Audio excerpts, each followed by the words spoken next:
Nanti kita bersama-sama membaca. Saya membaca ayat 1, terus Bapak Ibu ayat 2, saya 3, saya janji Bapak Ibu membaca ayat 6. Saya mulai. Naaman disembuhkan. Ayat pertama, Naaman panglima Raja Aram adalah seorang terpandang di hadapan tuannya dan sangat disayangi, sebab oleh dia Tuhan telah memberikan kemenangan kepada orang Aram. Tapi orang itu seorang pahlawan tentara sakit kusta. Ya Tuhan. Orang Aram pernah keluar bergerombolan dan membawa tertawan seorang anak perempuan dari negeri Israel. Ia berdoa kepada Tuhan. Berkatalah gadis itu kepada nyonyanya, sekiranya Tuanku menghadapkan nabi yang di Samaria itu, maka tentulah nabi itu akan menyembuhkan dia dari penyakitnya.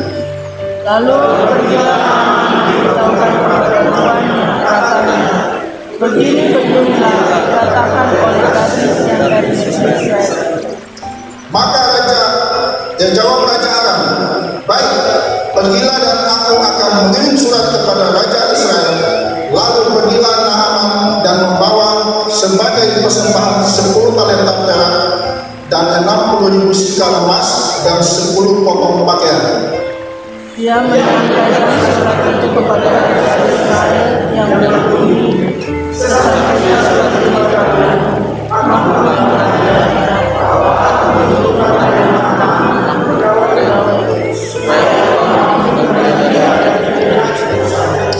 segera sesudah Raja Israel membaca surat itu, dikoyakkanlah pakaiannya serta berkata, alangkah aku ini yang dapat mematikan dan menghidupkan, sehingga orang ini mengirimkan pesan kepadaku supaya aku sembuhkan seorang dari penyakit kustanya. Tetapi sesungguhnya perhatikanlah dan lihatlah, ia mencari gara-gara terhadap aku. segera sesudah dengan saat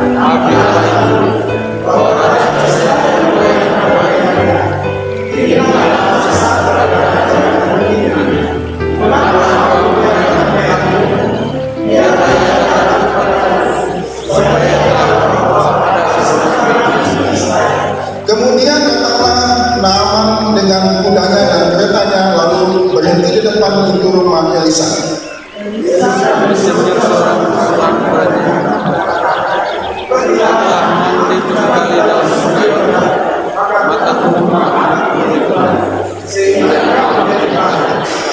Ayat 11, tetapi pergilah Naaman dengan busa sambil berkata, aku sangka bahwa setidak-tidaknya ia datang keluar dan berdiri memanggil nama Tuhan Allahnya, lalu menggerak-gerakkan tangannya di atas tempat penyakit itu, dan dengan demikian menyembuhkan penyakit kustaku.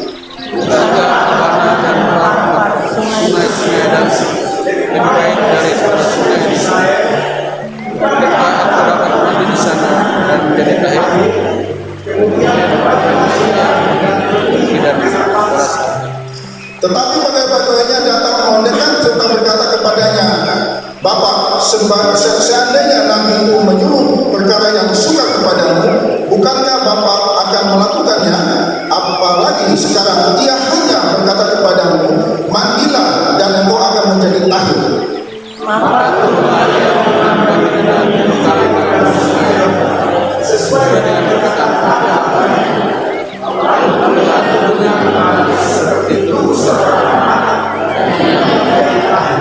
Ayat 15, kemudian kembalilah datang dengan seluruh pasukannya kepada api Allah itu. Setelah sampai, tampillah ia ke depan Elisa dan berkata, sekarang aku tahu bahwa di seluruh bumi tidak ada Allah kecuali di Israel. Karena itu terimalah kiranya suatu pemberian dari hamba-Mu ini. Tapi Elisa menjawab, demi Tuhan yang dihadapannya menjadi Tuhan. Sesungguhnya aku tidak akan memiliki dan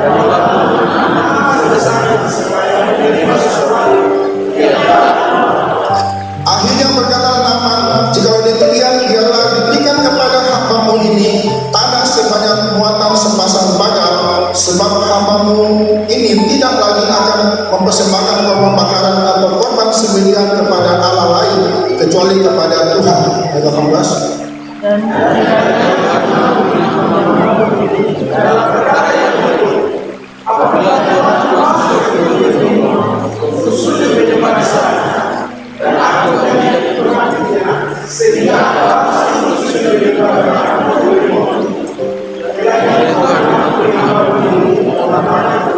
Kita baca bersama-sama ayat 19 1 ke 3. Maka berkatalah Elisa kepadanya, pergilah.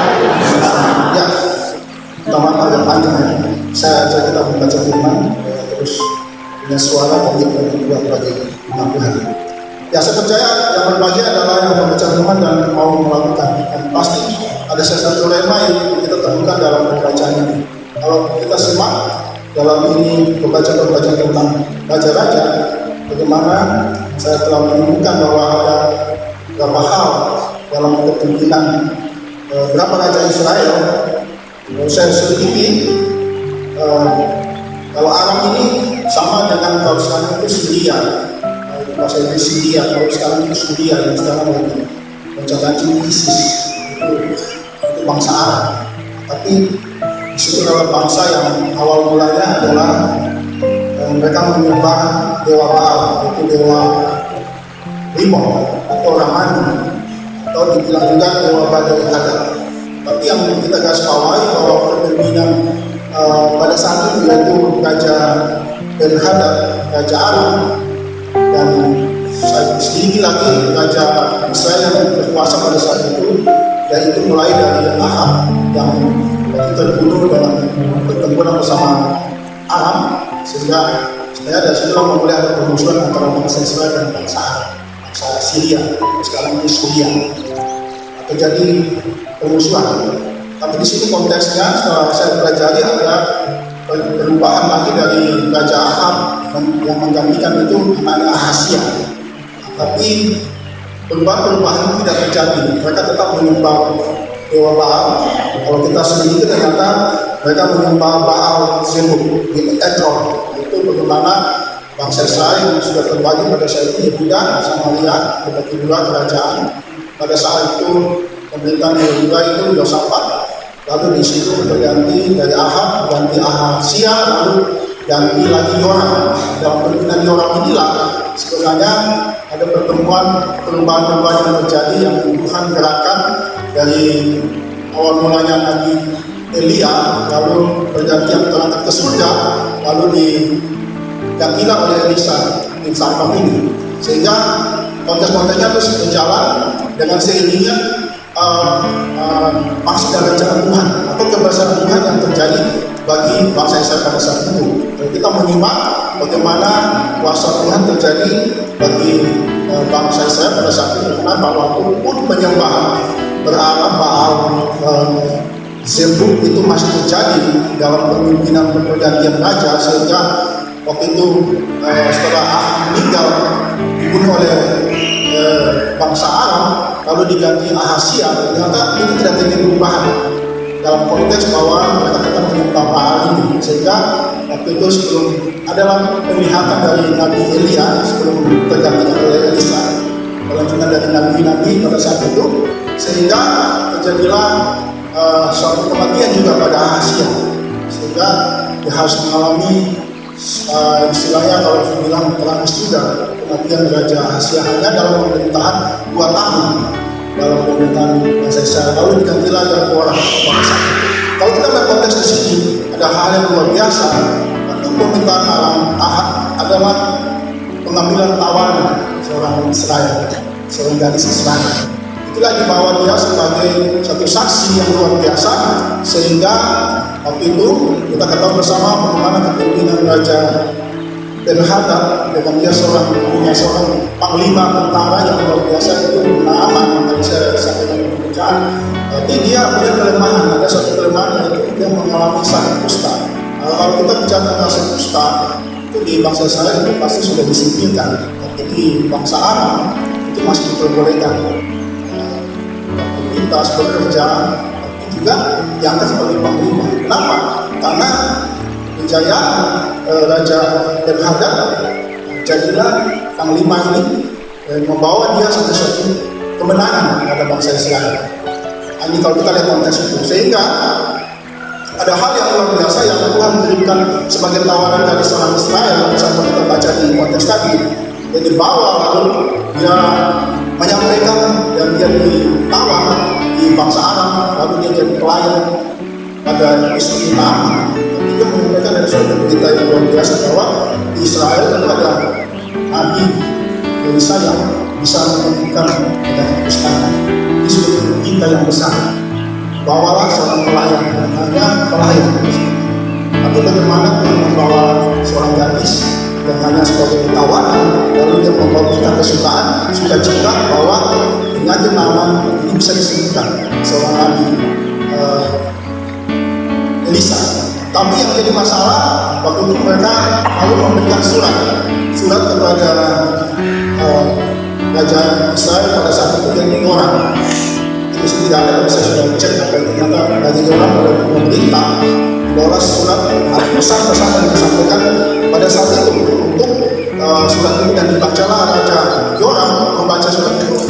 Ada sedikit ketersinggungan karena dia mengatakan tadi seperti kita baca di situ, apakah ini saya seorang Allah yang bisa menyembuhkan, yang akan mematikan menyembuhkan penyakit daripada Naaman ini, seorang panglima tentaranya akan dikirim untuk menemui raja. Jadi dia mengoyakkan bajunya, mengoyakkan itu, kalau istilahnya itu marah, rusak, panas hati, ya kan? Sehingga dia marah, kenapa surat ini datang kepada saya untuk saya melakukan penyembuhan kepada panglima. Padahal pada saat itu hubungan Israel dan Aram itu lagi harmonis lah, karena ada kematian Raja Ahab.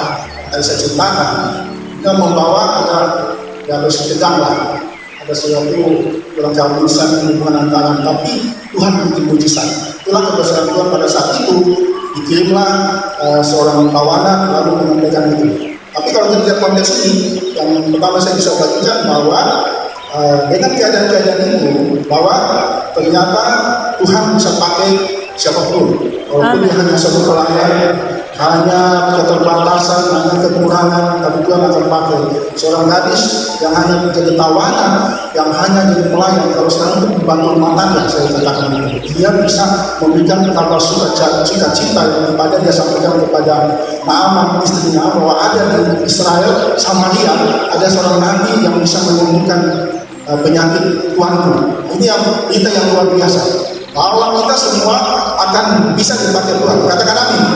Artinya Tuhan bisa memakai dengan keadaan apapun yang kita alami, walaupun pekerjaan kita, tanggung jawab kita, atau di mana saja kita berada dalam pelayanan kita. Kita tidak melihat kekurangan kita, tapi kita melihat bahwa keterbatasan itulah kuasa Tuhan terjadi dalam keadaan itu. Ini juga terjadi pada keadaan bangsa Israel pada saat itu, dan juga bangsa Arab pada saat itu. Ada yang Tuhan lakukan buat bangsa Arab, sehingga kemenangan-kemenangan yang mereka alami waktu Naaman jadi panglima raja. Dan makanya saya katakan bahwa kenapa Tuhan begitu memulihkan bangsa Israel pada saat itu, sampai kepemimpinan Yosia itu terjadi suatu perubahan yang luar biasa. Kenapa? Karena ada kuasa Tuhan, ada anugerah Tuhan, ada kebesaran Tuhan yang terjadi pada bangsa Israel pada saat itu. Ini yang menambah Allah kita hebat. Itu pun terjadi waktu itu, ada situasi kondisi itu, kebesaran Tuhan tetap ada bagi hidup kita. Amin. Ya kan? Walaupun pandemi corona, walaupun situasi keadaan tidak mengenakan, lalu ada hal-hal yang menyakiti hati kita, ya kita perlu merasa bahwa ada Tuhan bersama-sama dengan keadaan itu. Ya, walaupun seorang harus ditawan, dia harus ditawan bertekan, karena waktu itu ada peperangan antara bangsa Arab dan itu, lalu Naaman dipakai Tuhan jadi suatu hal yang luar biasa juga. Itu konteks pertama. Coba kita buka dalam Kisah Rasul pasal 10 ayat 34 sampai 35. Bagaimana Tuhan akan memakai setiap orang dalam kondisi keadaan apapun. Dan ini untuk memuliakan nama. Tidak ada maksud-maksud lain yang bisa percaya. Saya baca ya. Lalu mulailah Petrus berbicara, katanya, sesungguhnya aku telah mengerti bahwa Allah tidak membedakan orang. Setiap orang dari bangsa manapun yang takut dia dan yang mengamalkan kebenaran kepadanya. Intinya bahwa takut akan Tuhan itu adalah terutama. Bagaimana waktu Petrus ada suatu penglihatan, lalu dihadapkan dengan Cornelius, dia seorang pasukan Italia, itu bangsa yang beda antara Yahudi dan Italia. Tapi kenapa Cornelius mendapat satu penglihatan bahwa dia suruh orang-orangnya untuk bertemu dengan Petrus bahwa ada sesuatu. Kenapa? Karena saya percaya bahwa Cornelius seorang yang takut akan Tuhan, orang yang beribadah kepada Tuhan, yang sering memberikan sedekah. Adakah hati-hati kita yang tetap bertuju kepada Tuhan sampai saat ini? Walaupun situasi, kondisi, keberadaan kita, keterbatasan kita, tapi kita melihat kebesaran Tuhan itu tetap ada dalam hidup kita. Dia akan berkarya, dia akan memberikan kekuatan, kemampuan kepada kita untuk melewati situasi kondisi. Berikan kepada kita Allah kita hebat. Ya, saya percaya itu pun dialami Cornelius, sehingga dia melihat suatu mengundang Simon Petrus untuk datang ke rumahnya. Waktu dia tinggal di rumah Petrus menyamar kulit, di situ dia melihat bahwa ada suatu penglihatan malaikat Tuhan itu mengutus pasukannya dan dikirim untuk bersama-sama dengan Cornelius. Ini suatu hal yang luar biasa. Kenapa? Sebab tidak memandang kuasa Tuhan, tidak memandang lagi perbedaan antara bangsa, ras, golongan, rambut atau kulit, tidak lagi memandang itu. Tapi kuasa Tuhan terjadi bagi orang-orang yang takut dan mau menyembah Dia, punya hati memiliki Tuhan, punya hati yang terus bersandar kepada Tuhan, tidak melihat situasi kondisi yang kita alami. Situasi pada saat ini kan berbeda. Kenapa? Karena hubungan Arab dan Israel itu enggak, tapi dibawalah suatu hal yang luar biasa. Kenapa? Karena Tuhan melihat suatu hal. Itu yang pertama. Yang kedua adalah kita ketahui waktu surat datang kepada Raja Yoram, dia seakan-akan tidak merasa bahwa di bangsa Israel itu ada kuasa Tuhan yang besar. Bukan buat kemuliaan bakal kita. Adakah kuasa-kuasa Tuhan itu terjadi bagi jemaat-jemaat Tuhan pada saat ini? Kenapa? Kita kadang tidak merasa. Waktu itu raja juga tidak merasa bahwa ada kuasa Tuhan yang terjadi, yang dikirimkan kepada Nabi Elisa yang terjadi. Kenapa? Bahwa ada suatu mujizat besar yang terjadi bagi bangsa Israel pada saat itu. Kenapa? Dia bisa menemukan Naaman, seorang wanita. Kenapa?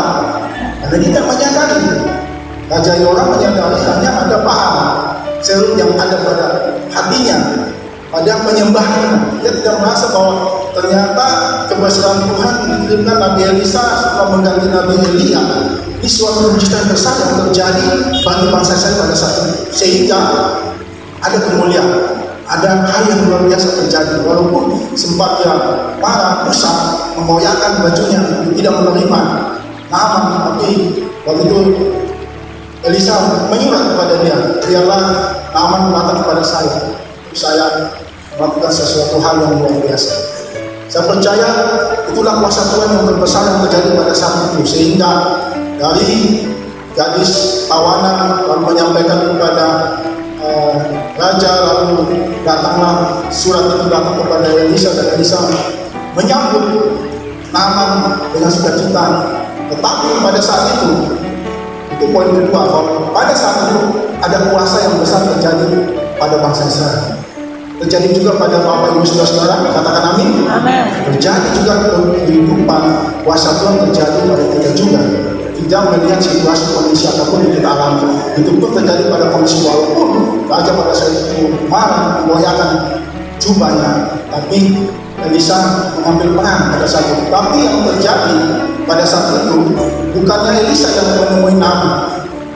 Ini konteks nomor 3. Kenapa? Ternyata dia menyuruh suruhan untuk bertemu kepada Naaman, bukan dia. Dia menyuruh suruhan. Ternyata anggapan Naaman juga lain. Apa yang kita simak dari sikap Naaman? Ternyata masih ada kesombongan pada hati Naaman. Kenapa? Karena dia terpandang, dia dihormati di bangsanya Arab, dia dihormati.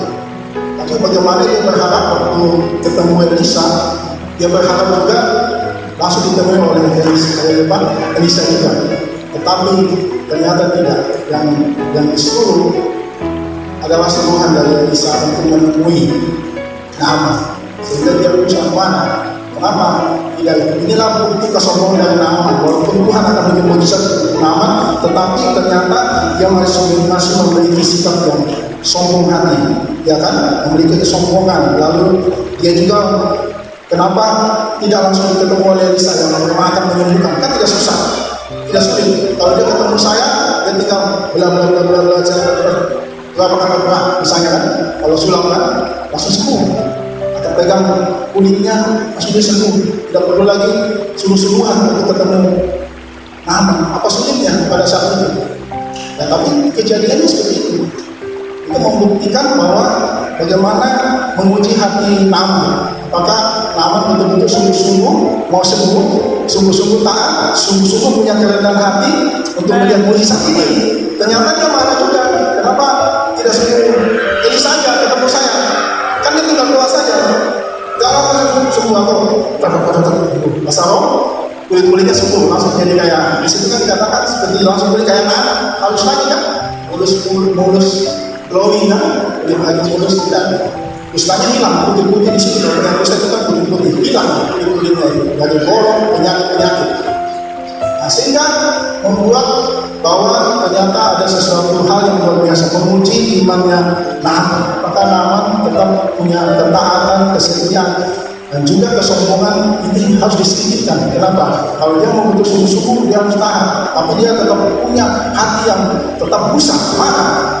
Dia malah bilang suruh menyelam di Sungai Yordan. Kalau kita sedikit dengan Sungai Yordan itu coklat, itu sudah pernah ya, saudara kan? Di daerah Yordan, ya dia kalau sampai ke Damas sana Yordan itu sama dia itu sampai sana itu kabur kalau bilang kali. Kalau kamu ada rumahnya gelap karena banjir, nggak kelihatan. Kemarin kita banjir juga gelap, rumah kontrak karena ada banjir coklat seperti itu. Sungai Yordan pada saat itu. Lalu aku berpikir di Sungai Yordan itu tidak pernah ada mujizat. Kita kalau cek konteksnya tidak pernah terjadi mujizat. Atau ada yang menyelam ke Sungai Yordan sembuh, ya kan? Ini kan sulit masuk di dalam alam sadarnya. Naaman kok, kenapa susah-susah ke Sungai Yordan? Kenapa ketika sungai di Damaskus kalau sekarang ya? Itu Damaskus itu kalau sekali ibu kotanya Suriah. Tidak ke situ saja. Ada kan di situ ada sungai yang lebih bersih, Palma kan? Sungai yang bersih, itu bisa mulu menyelam. Tapi tidak di sini. Ternyata sungai harus masuk di Sungai Yordan 7 kali. Ini perkara yang dia membuat hatinya karena masih ada kemarahan, masih ada kesombongan pada diri Naaman. Itu dia butuh proses. Siap proses, katakan amin. Kadang-kadang kita mulai pikir bahwa setiap apapun yang Tuhan lakukan dalam hidup kita ini butuh proses. Ini proses yang dialami Naaman. Apakah siap dia menerima proses? Tidak usah, artinya kalau menurut pemikiran manusia, kenapa susah-susah banget sih? Hanya datang doa sudah sembuh. Harus melihat apa? Masuk lagi ke Sungai Yordan, sungai lagi yang gelap, ya kabur, akhirnya kenapa ke situ harusnya? Ini sesuatu yang saya sedikit ternyata ada maksud Tuhan juga untuk dia untuk menguji ketaatannya, kesetiaannya, hilangkan kesombongan, rendah hati. Ini faktor-faktor non teknis yang terjadi pada Naaman. Kalau dia mau siap disembuhkan, dia siap masuk rendah hati. Apalagi setelah itu kesungguhnya kejar-kejar katakan, apakah itu susah? Hanya masuk 7 kali sembuh langsung, iya kan? Susah kan itu? Gak susah kan? Kecuali dia bilang mau di Sungai Yordan bolak-balik 7 kali. Baru kalau begitu pakai kacamata itu nggak kelihatan. Mungkin berat, tapi ini hanya 7 kali turun naik 7 kali sembuh. Jadi saya menentukan juga tidak terlalu susah. Tapi kenapa dia masih berperasaan? Inilah sikap-sikap kesombongan dari Naaman yang menandakan bahwa ada suatu pribadi yang perlu dipulihkan. Siap dipulihkan, katakan sebelahnya. Kita siap dipulihkan. Bahwa ada kesombongan, kita perlu kerendahan hati untuk apa sih pesan Tuhan yang Naaman lakukan. Pesan-pesannya penjaga-penjaga kan Bapak. Apakah susah itu yang hanya turun 7 kali dibandingkan mungkin kalau saya katakan pergi molo 7 kali bolak-balik Sungai Yordan? Tidak susah lagi, tapi ini hanya 7 kali yang masih saja. Nah, ini menandakan bahwa Allah bisa bekerja pada saat apa saja, ya kan? Dan tidak menurut pikiran kita. Ya kan? Pikiran kita tidak bisa menyalahi pikiran Tuhan. Kalau kita baca di Pengkhotbah, coba kita buka di Pengkhotbah 3 ayat 11. Kalau dibaca kita, Pengkhotbah pasal 3 ayat 11. Membuat segala sesuatu hingga pada waktunya dan tidak memberikan kepala dalam hati mereka dan manusia yang dapat melalui pekerjaan alam awal sebenarnya.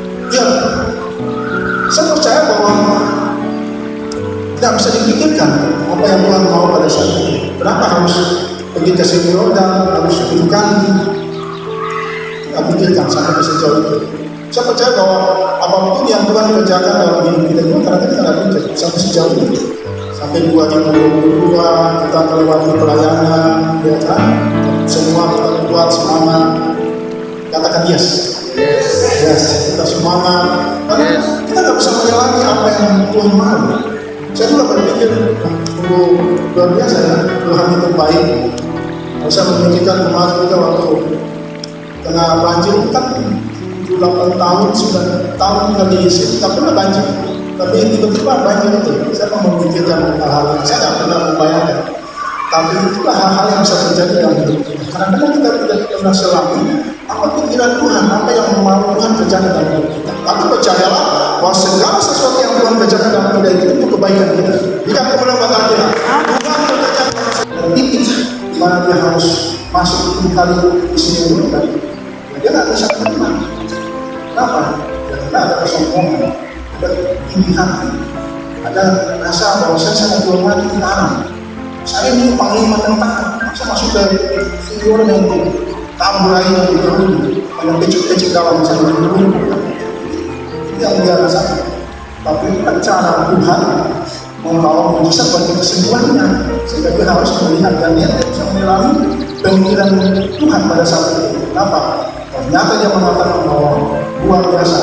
Saya baru tahu bahwa Allah itu ada di sini. Itulah sikap hati dia.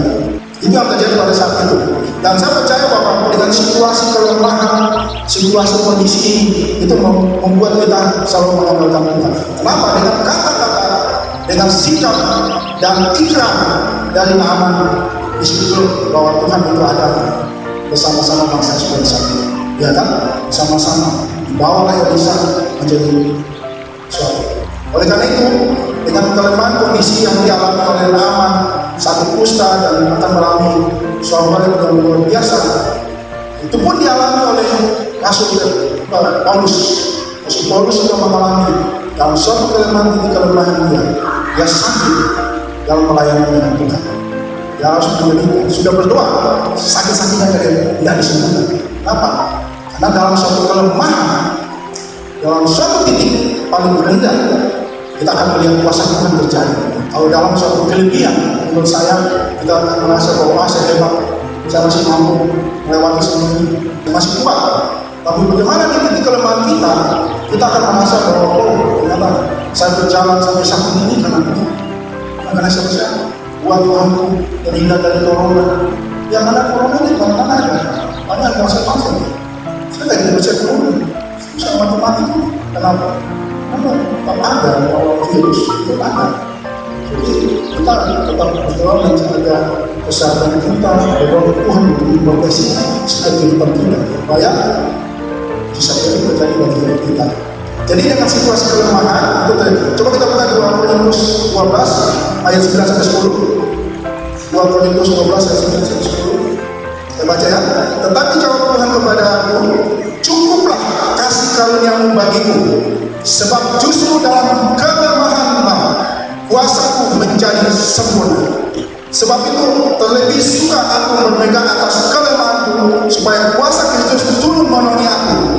Karena itu aku senang dan rela di dalam kelemahan, di dalam siksaan, di dalam kesukaran, di dalam penganiayaan dan kesesakan oleh karena Kristus. Sebab jika aku lemah, maka aku kuat. Katakan di sebelah, jika saya lemah, maka kuat. Ya kan? Ya karena Tuhan ada bersama-sama Bapak Ibu Saudara-saudara. Jangan bilang aku saya lemah, memang gemulai. Ya sudah. Nanti ini sudah mati atau di sini. Kalau bahasa Batak. Artinya, kalau ada kekuatan, kekuasaan besar dalam hidup kita. Rasul Paulus mengalami titik kelemahan, siksaan, penganiayaan, sakit penyakitnya nggak sembuh-sembuh. Tetap melayani Tuhan. Tapi bikin mujizat. Itu bukti kuasa Tuhan dalam situasi kelemahan. Bahwa kita juga dibagi Tuhan dalam situasi kelemahan kita. Percaya, katakan amin. Amin. Baru 10 orang percaya, katakan amin. Amin. Tuhan akan bikin kuasa yang besar, karena kuasa yang ada pada Bapak Ibu Saudara itu lebih besar pada ada di dunia ini. Katakan amin. Artinya bahwa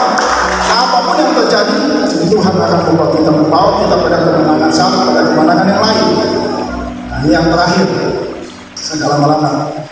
Terakhir itu bagi Tuhan cara kerjanya itu beda-beda. Betul nggak? Apakah sama semua? Yang saya alami beda, kalau saya alami beda, Jason alami beda, kalau dia alami beda, cara-cara Tuhan berbeda-beda, sehingga membawa kita suatu kesaksian bersama-sama. Suatu saksi poin ini pengalaman yang berbeda. Itu menjadi berkat buat saya. Saya juga bersaksi bahwa itulah cara Tuhan melakukan hal-hal yang luar biasa dalam hidup kita, supaya kita saling melengkapi. Yang tadi dua ketemu yang lemah, kuatkan. Ada semangat. Ada semangat. Kita semangat terus melayani Tuhan. Iya kan? Itulah cara Tuhan. Berbeda-beda dalam setiap hidup kita, supaya mendatangkan kasih karunia, mendatangkan mujizat-mujizat, mendatangkan pengucapan syukur, bahwa kita merasa bahwa kita tidak mencuri kemuliaan Tuhan, tapi kita merasa bahwa kebesaran Tuhan yang kita akunkan. Nah, ini nama mengalami hal itu pun dialami, sehingga dengan kesaksian dari Naaman waktu itu Israel juga mengalami pemulihan dari pemerintahnya orang Yosia. Raja-raja setelah itu mulai penyembahan seru itu mulai dihilangkan. Inilah kuasa Tuhan terjadi pada saat itu. Aram, memang kalau saya lihat konteks Aram ini menjadi pergolakan, karena Baal itu tergeser terus, sehingga mereka banyak juga mulai percaya Tuhan di Suria pada saat itu, sehingga bergeser juga kepemimpinan Yosafat pada saat itu, Yosia pada saat itu, raja-raja Israel setelah itu terjadi pergolakan yang luar biasa. Kenapa? Karena Tuhan beri mujizat di bangsa Aram, itu pun terjadi pada bangsa Israel. Ini kan kemudian buat kita lihat. Itu pun saya percaya terjadi bagi Bapak Ibu saudara-saudara untuk memasuki tahun 2022. Bapak Ibu akan diberikan kekuatan, diberikan kemampuan untuk menjalani tahun 2022. Percayalah Bapak Ibu tidak sendiri. Bapak Ibu bersama-sama dengan Tuhan. Tuhan yang dengan kuasa, Tuhan pencipta langit dan bumi, Tuhan yang melihat hati kita, lihat kita setuju kepadanya. Lihat sikap hati kita, belajarlah, jangan memiliki sikap hati yang masih sombong, yang masih tinggi hati, yang merasa bahwa dia adalah panglima raja, yang disegani, yang disayangi oleh raja Aram pada saat itu tidak berfungsi. Dia mengukur hati Bapak Yesus, hati jemaat, bagaimana hati Bapak Ibu dari Tuhan. Jadi Cornelius punya hati sikap hati. Seisi rumahnya menyembah Tuhan, seisi rumahnya bertahan akan Tuhan. Amin. Tuhan juga sudah mujizat-mujizat. Ini saya sampaikan saja itu poin-poinnya, tapi percaya bahwa Tuhan memberkati Bapak Ibu. Berikan